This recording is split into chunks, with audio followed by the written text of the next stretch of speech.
¿Cuáles son las ventajas de estudiar inmunohematología?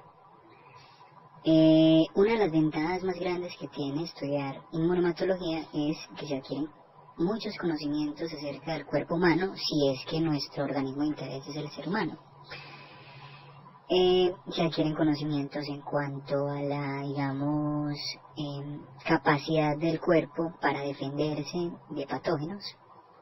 Esto implica una serie de eventos y reacciones celulares y moleculares complejas, ¿no es cierto?, interrelacionadas, incluso relacionadas con otros sistemas del organismo, que, digamos, a primera vista parecieran no tener nada que ver con el sistema inmune, pero por supuesto todo en el organismo está integrado en última instancia, ¿no es cierto?, para mantener lo que se denomina la homeostasis corporal. Entonces, ¿qué aprenderíamos si estudiáramos inmunohematología? Muchas cosas.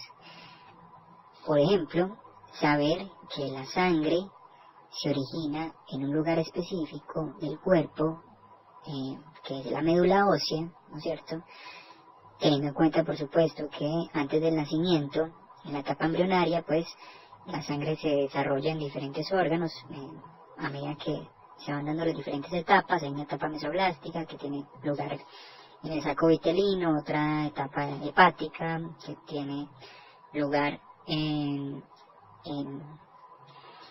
el hígado fetal, y posteriormente en la hematopoiesis, como se denomina la formación de las células sanguíneas, tiene lugar en los huesos, ¿no es cierto?, en ciertos tipos de huesos, específicamente en la médula del hueso, en los espacios intratraveculares del mismo, donde se forma un tejido especial denominado tejido hematopoyético.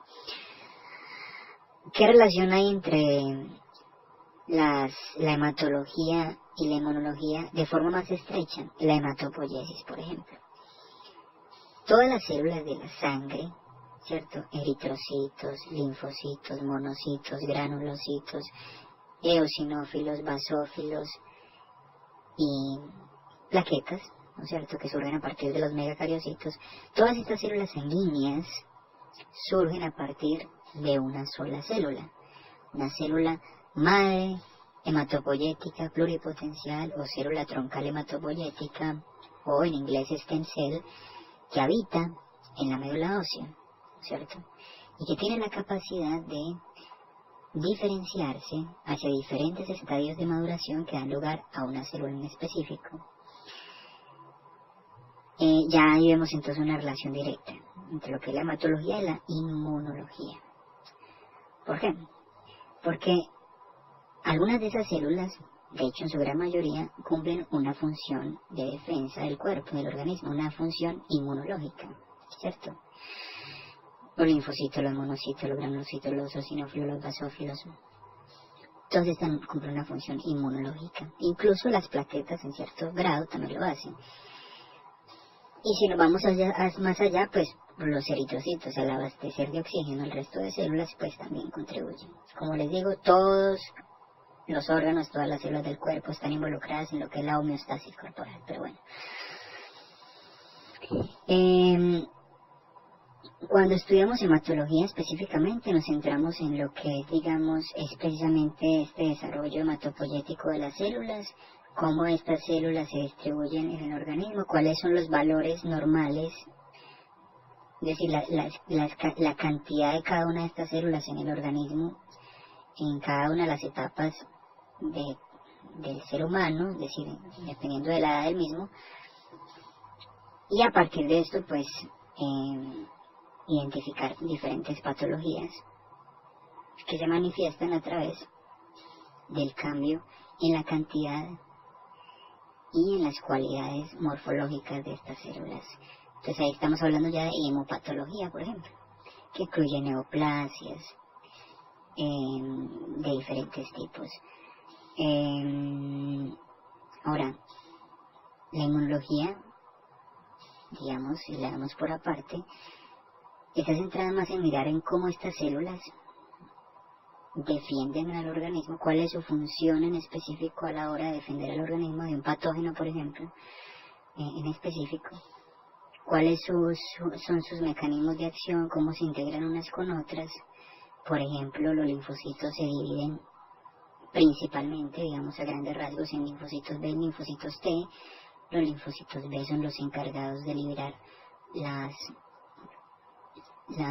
los anticuerpos, ¿cierto? Inmunoglobulinas, que tienen como blanco a los antígenos, que son, digamos, las estructuras no propias del organismo, las que el organismo reconoce como cuerpos extraños y que son atacadas, fagocitadas, destruidas por el sistema inmunológico.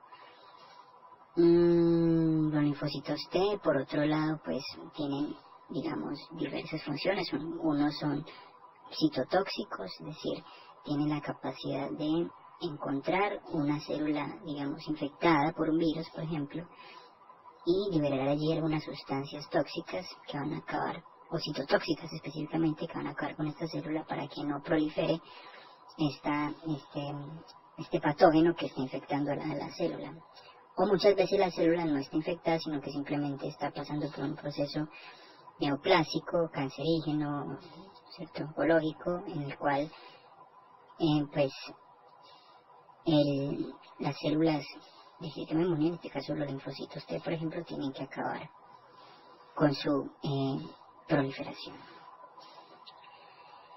Hemos visto entonces cómo al estudiar el sistema inmunológico tenemos que estudiar también a los microorganismos, específicamente los microorganismos patógenos y las propiedades que estos tienen para infectarnos y, por ejemplo, para evadir, digamos, precisamente al sistema inmune, ¿cierto? Mecanismos de defensa, de evasión. Y esto implica, por supuesto, conocer las propiedades bioquímicas, morfológicas, fisiológicas de los microorganismos, tanto bacterias, virus, parásitos, hongos, porque todos tienen la propiedad o la capacidad mejor de infectar el cuerpo humano y producir daño. Muchas veces no directamente, pero sí daño a través precisamente de la respuesta que se monta, la respuesta inmune. Conocer el sistema inmune también implica conocer algunas enfermedades asociadas a las inmunodeficiencias, es decir, cuando el sistema inmune no está corriendo bien, no está funcionando en alguno de sus, digamos, procesos, o en algunas de sus células no están funcionando bien. Esto tiene consecuencias a nivel de tu sistema inmunitario. También las reacciones exageradas, las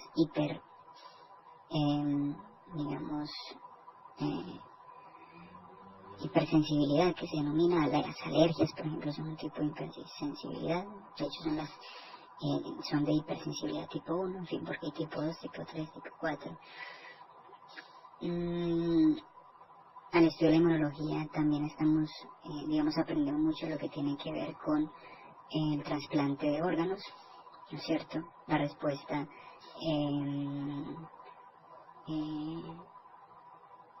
entre el órgano del donante y el receptor, ¿no es cierto? A ver, ¿qué más? Bueno, y pues sobra decir que al estudiar en la inmunología, la hematología, los microorganismos, la biología es esencial. Vamos a aprender mucho de biología molecular, de bioquímica, y pues al estudiar bioquímica, mucho de química también, química orgánica, por ejemplo. Y como les decía al principio, se aprende mucho del cuerpo humano, mucho. La sangre es un tejido conectivo especializado, constituido por una parte celular, y ya saben cuál es, y una parte, digamos, extracelular, que sería el plasma. El plasma está constituido más del 90%, inclusive del 90% es agua, y el resto son sustancias disueltas como factores de la coagulación, factores, digamos, serológicos o sistema inmune.